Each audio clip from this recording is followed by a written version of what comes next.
NATO allies put forces on standby as tensions rise over Ukraine crisis.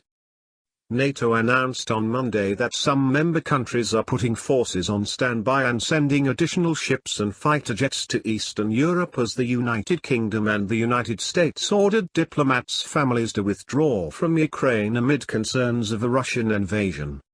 The developments underscore growing fears of a possible Russian incursion, following months of military maneuvering by Moscow that has set off a tit-for-tat series of escalations with NATO, a military alliance of Western powers.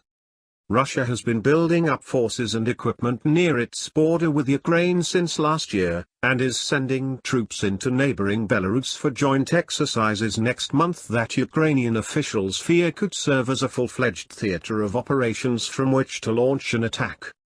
U.S. intelligence officials have said they don't know whether Russian President Vladimir Putin has decided to invade Ukraine. The Kremlin has repeatedly denied it is planning to do so, but has argued that NATO support for the country constitutes a growing threat on Russia's western flank. After high-level talks between Moscow and Washington wrapped earlier this month without any breakthroughs over the tens of thousands of Russian troops amassed on Ukraine's border, prospects of de-escalation and future diplomacy have been cast into doubt. Now the Biden administration is weighing whether to deploy as many as 5,000 U.S. troops, according to a senior defense official, to shore up NATO allies in Eastern Europe and the Baltics. On Monday, both NATO and Russia pointed the finger at each other for the ratcheting tensions. Tensions are escalating due to concrete actions taken by the US and NATO, Kremlin spokesman Dmitry Peskov said, referring to NATO's announcement. I mean the informational hysteria that we are witnessing, it is generously framed by a huge amount of false information, just lies and fakes, Peskov added. NATO Secretary-General Jens Stoltenberg said in a Monday statement that the alliance would continue to take necessary measures to protect and defend all allies, including by reinforcing the eastern part of the alliance. He added, "We will always respond to any deterioration of our security environment, including through strengthening our collective defense." The NATO statement said that in recent days, a flurry of member states had announced deployments to the region. They include Denmark sending a frigate to the Baltic Sea and 4 F-16 fighter jets to Lithuania, the Netherlands deploying 2 F-35 fighter aircraft to Bulgaria, France expressing its readiness to send troops to Romania, and the US considering increasing its military presence in the east. Stoltenberg cautioned in a news conference on Monday that the moves were defensive and proportionate, and that NATO was not threatening Russia. There was no suggestion in the statement that the troops would be used to assist Ukraine, which is not a NATO member. NATO, Europe and the US have been united in their opposition to any further Russian incursion in Ukraine, promising to lend support to Ukraine and hand down massive costs for Moscow in the event they make a move. But the shape of that response and what steps they might take are still unclear. U.S. Secretary of State Antony Blinken on Sunday warned that a single additional Russian force entering Ukraine in an aggressive way would result in a severe response by the U.S. and its allies.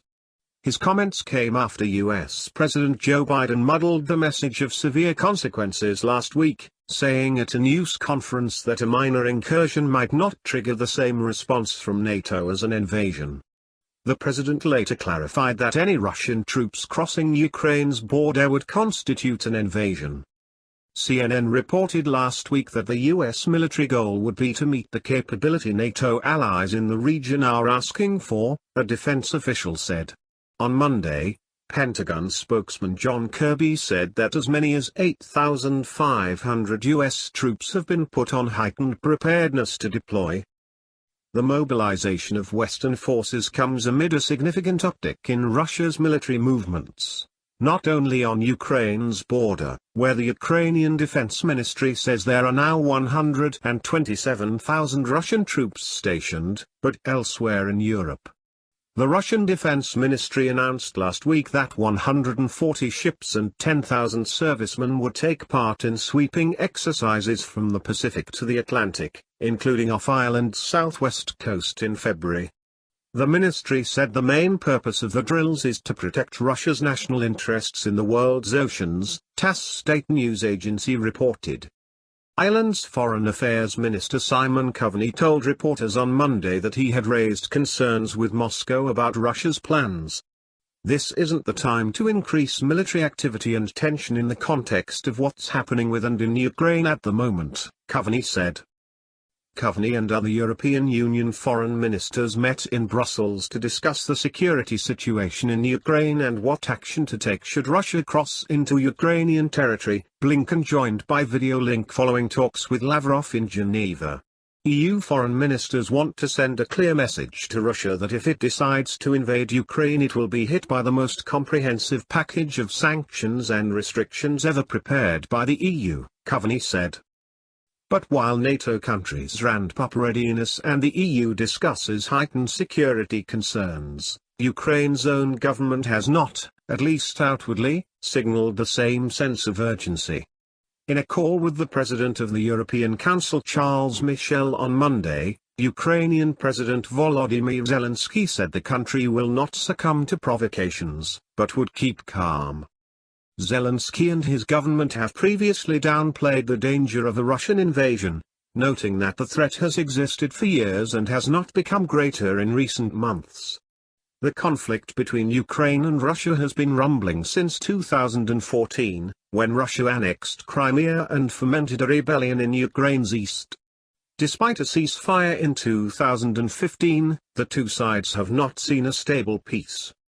Ukraine on Monday criticized the U.S. decision to withdraw diplomats' families and reduce staff levels at the U.S. Embassy in Kyiv, with Oleg Nikolyenko, spokesman for the Ukrainian Foreign Ministry, saying in a tweet, "We believe such a step to be a premature one and an instance of excessive caution." But other countries are also taking precautions in Kyiv, Ukraine's capital. The UK Foreign Office also announced Monday that some British embassy staff and dependents were being withdrawn from Kyiv in response to growing threats from Russia. UK Prime Minister Boris Johnson said Monday that the intelligence around the situation in Ukraine was gloomy but that war was not inevitable. Speaking to reporters at the EU Foreign Affairs Council in Brussels on Monday, the bloc's chief diplomat Josep Borrell said Europe will seek to simmer tensions between Russia and Ukraine through diplomacy first but warned Moscow it is prepared to take action if necessary. He also urged for calm, stressing the need to avoid alarmist reactions that could lead to an escalation. "We don't want people to have a breakdown on this." Borrell added that the EU had no current plans to evacuate diplomatic staff and their families from Ukraine.